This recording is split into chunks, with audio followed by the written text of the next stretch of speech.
हम लोगों को निराश नहीं होना चाहिए। हम जो देख रहे हैं कि लोग बात नहीं कर रहे हैं, केवल एक ही एनालिसिस करें कि देश का कौन सा राज्य है जहां भारतीय जनता पार्टी के पक्ष में इस समय माहौल है। देश में कौन सा मुख्यमंत्री है गैर भाजपाई जो प्रधानमंत्री के साथ खड़ा हुआ है। जी।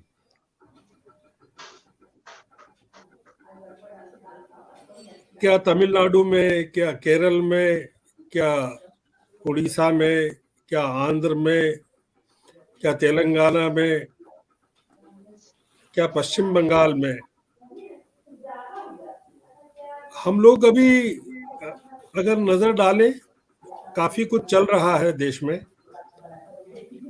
और इस सरकार के खिलाफ चल रहा है, इस सरकार की नीतियों के खिलाफ चल रहा है। तो अभी बहुत सारी चीजें बाकी हैं होना, और ये सरकार अगर डरी हुई है तो उसके वाजिब कारण भी हैं।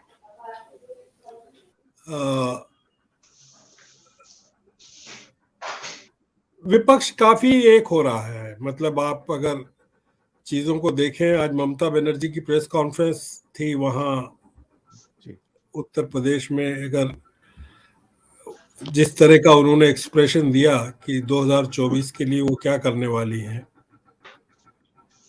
तो ये सब जो पार्लियामेंट में हमको दिख रहा है वो डर दिख रहा है।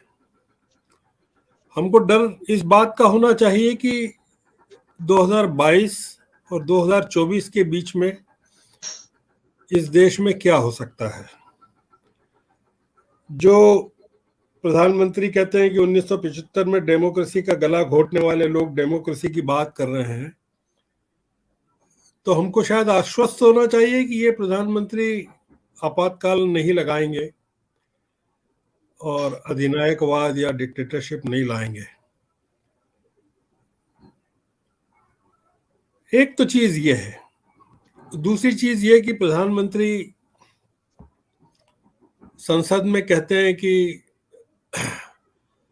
बंबई में लोगों को टिकट दिए गए लॉकडाउन के दौरान लौटने के। आप बताइए कि जब पूरा ट्रेन बंद थी, बसें बंद थी, तो लोग कैसे ट्रेन और बसों में लौट सकते थे। और यही सरकार संसद में दावा करती है कि हमने 50 लाख या 90 लाख या इतने लाख लोगों को सुरक्षित घरों पर पहुंचाया। तो वो कौन सी सरकार थी जिसने लोगों को पहुंचाया? हमको इस प्रधानमंत्री के भाषण पर बात नहीं करना चाहिए। इसलिए बात नहीं करना चाहिए कि प्रधानमंत्री के भाषण में कुछ है नहीं, केवल एक धमकी है और डर है। और हमको उस धमकी को लेकर चिंतित होना चाहिए कि प्रधानमंत्री किस हद तक जा सकते हैं, वो क्या कर सकते हैं, उनके ऑप्शंस क्या बचे हैं। और चुनाव तक देखा कि आपने एक धार्मिक नेता को 21 दिन की पैरोल पर छोड़ा गया वहां परिवार से मिलने के लिए हरियाणा में।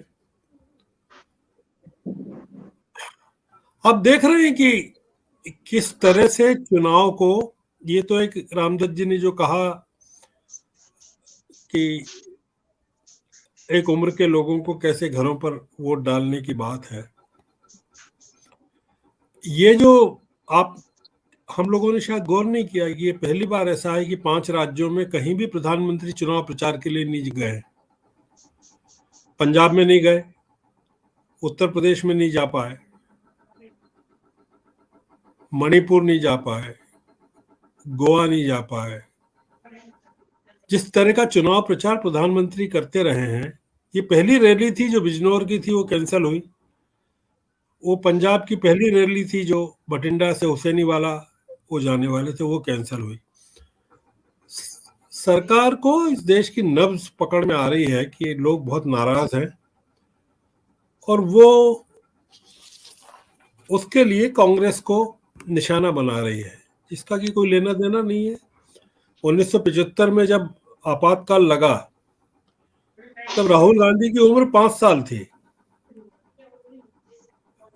1984 के पहले राजीव गांधी राजनीति में नहीं थे, न उनका परिवार था, और इंदिरा गांधी की हत्या नहीं होती तो शायद नहीं आते हो। तो इतिहास को तोड़ना मरोड़ना और फिर ये कहना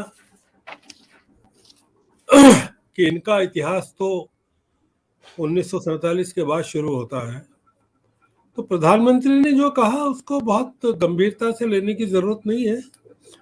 वो टारगेटेड स्पीचेस थी, कुछ लोगों के खिलाफ नाराजगी पैदा करना, अविश्वास पैदा करना, घृणा पैदा करना, नफरत पैदा करना। वो आरोप लगाते हैं कि ये डिवाइड एंड रूल की नीतियां चलाते हैं, ब्रिटिशर्स की लीगेसी को फॉलो कर रहे हैं। आप धर्म संसद की बात नहीं करते हैं। आप कहते हैं कि ये कोरोना फैला रहे थे। आप बंगाल में जो चुनाव प्रचार कर रहे थे, लाखों लोगों की सभाएं आयोजित कर रहे थे, कुंभ का मेला आयोजित कर रहे थे, तब कोरोना नहीं फैल रहा था। तो प्रधानमंत्री के भाषण में आप हजार चीजें ढूंढ सकते हैं, और ढूंढने की जरूरत इसलिए नहीं है कि जो लोग जानते हैं वो जानते हैं, पर वो देश की जो जनता है, जिस जनता को वो एड्रेस कर रहे हैं, वो उनके भाषण से कितनी आंदोलित होती है। और जैसा कि कहा, पूरा का पूरा जो मीडिया लगा हुआ है, मेन स्ट्रीम का मीडिया, उसको प्रचारित करने में।